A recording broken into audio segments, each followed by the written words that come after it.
Okay, so first up, we have the Joker trailer, which dropped this morning. A trailer that's gotten a lot of people's attention. A lot of people are really praising it. A lot of people are really excited for it. It's even won over a lot of the skeptics. Me personally, well... Okay, before we get into the trailer, I should probably make this clear, and that is, I am not very interested in this movie really at all. I've kind of gotten sick of the Joker, and Harley Quinn for that matter. They're freaking everywhere, and they don't go away, and they're mostly worn by annoying Hot Topic people.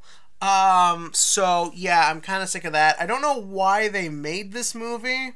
Like, whether you think everything should fit in the cinematic universe style canon or not is not really what I'm talking about. I'm just like, who cares about a solo Joker movie? Like, if there's no Batman, if we're not in that sort of comic book universe, what is he? He's just a clown that goes crazy. And, well, I don't know why I should care about that over any other movie. Apart from that, Todd Phillips as a director, I don't like. I don't know why he's the one they picked for this. It sort of makes it feel like this is a studio-driven movie made by the same dark, edgy people who thought BVS, Justice League, and Man of Steel and Suicide Squad were all good ideas. And as I've said before, any DC movie that feels like it's been put through the Snyder filter, I do not care about at all. So, keeping all that in mind, what did I think of this trailer? I actually think it's interesting. I think if you were going to get me to care about a movie I don't care about, this is kind of how you do it. This trailer doesn't really play up too much, in my opinion, what we were all sort of expecting out of it. It doesn't play up the idea that Arthur Fleck, the guy who becomes the Joker, because that's the name you pick apparently, it doesn't play up this idea necessarily that he's creepy or that he's crazy or that he's unfit for society. It leans into this angle that Arthur Fleck is just a guy trying to get by. He's just a guy society has beaten and just turned on and treated like shit. And you could definitely see there are glimpses in this trailer that he's not completely right. I personally find the idea of anyone who talks about their mother like that a little off. And that's a very common thing you see in movies like this, that sort of a little unusual attachment to a parent. I'm not trying to insult anyone who has to take care of an elderly parent, but you look at the way it's sort of framed. It's sort of framed, this guy probably isn't 100% there, but it's also framed as if he is just someone who can fit in normal society. He works a shitty job he doesn't like. He's trying to make ends meet. He has it hard, and the way they play it up is one day he just snapped. He just couldn't take it anymore, and that's why he started becoming the Joker. And I like the way the movie is shot, too. Like, it has this very grimy, no-hope look to it. This might actually be, in my head, the most type of Gotham I've always imagined. Just, like, a city where you're just like, this is shit. So that is very interesting. His Joker makeup I actually find really creepy. A lot of people, when we first started seeing pictures and set footage leak, and we got that sort of test thing teaser before, a lot of people thought it looked plain and kind of boring. No, I actually think that's what makes it scary. It's like original Pennywise versus new Pennywise. I thought original Pennywise was much scarier. Nothing against Skarsgård, but the original Pennywise was scary because he looked like a clown. He looked like he could be funny, and then when you have that betrayal that he's actually a monster, it kind of makes it feel much worse. Like, the idea the ultimate monster can just sort of come out of anywhere. And the Joker is the ultimate monster, so I think even though I'm not super interested in this movie as a whole, I think the idea that the Joker came from someone who could have been anybody. We all get downtrodden in life. We all have trouble keeping up with society. We all feel like the world is against us. The idea that we're all just that one step away, it's like they say in The Killing Joke, I believe it's The Killing, like, just like it's all, or maybe this might be The Punisher. I'm getting a few comics mixed up, but you'll get my point. It's that idea that we're all one step away from being that monster. And I think that's a really interesting way to take this movie. Did this trailer super win me over? No. But I'll say this much, I am interested. And I think that's the best you can hope for at this point. Also, his laugh is freaking terrifying. He might have my favorite Joker laugh. So anyways, moving on. We get this week's Yu-Gi-Oh! Episode of Vrains. First things first, I made a motherfucking JoJo's reference. Did you catch it? Because when he said, "Oh my god," all I could think of was my man, the greatest character in all of JoJo's, Joseph Joestar, baby. I don't know if that was intentional or not, but it was worth it. Anyways, so this week we very much were focused on the revelation of Lightning's secret. And this caught me by surprise. I remember back when Spectre said Lightning had a secret, one guy in the comments said, what if it's that he actually cares about Kusanagi's brother?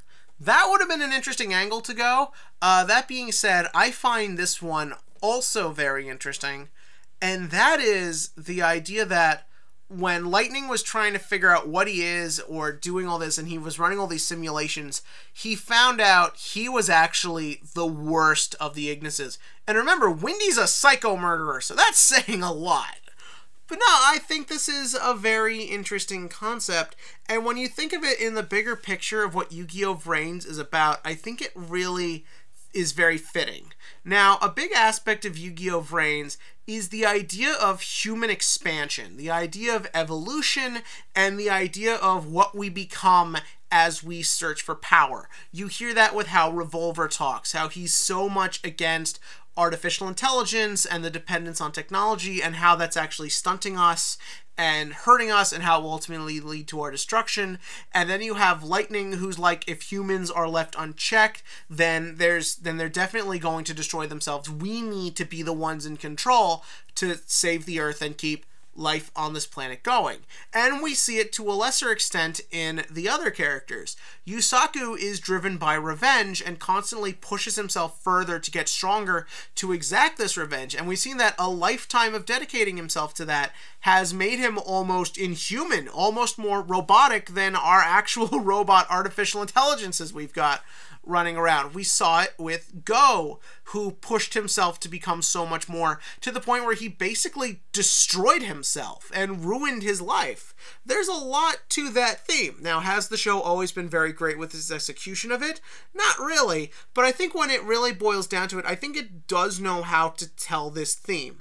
And I really like it here, and I like the idea that Lightning really just tried everything to want to believe he could do good. Because Lightning's whole character is that he justifies the horrible things he does by believing it's for what's best for everybody. It's what's best for the Ignises. It's what's ultimately best for humanity. This idea that he believes he should be in charge. He's the smartest. He's the most intelligent. He is the one who will move society forward, with Bowman basically being his main way of doing it. There's a lot of words to factor into this. But that's kind of what makes this whole thing interesting when we find out at his core, Lightning has that very human failure of that idea that you want to push yourself so much further than what you actually can do. This idea that Lightning needs to believe he's what's best for everybody. And the idea that he is actually what will cause its destruction, that every other Ignis has the ability to bond with humans and potentially make a better future except him.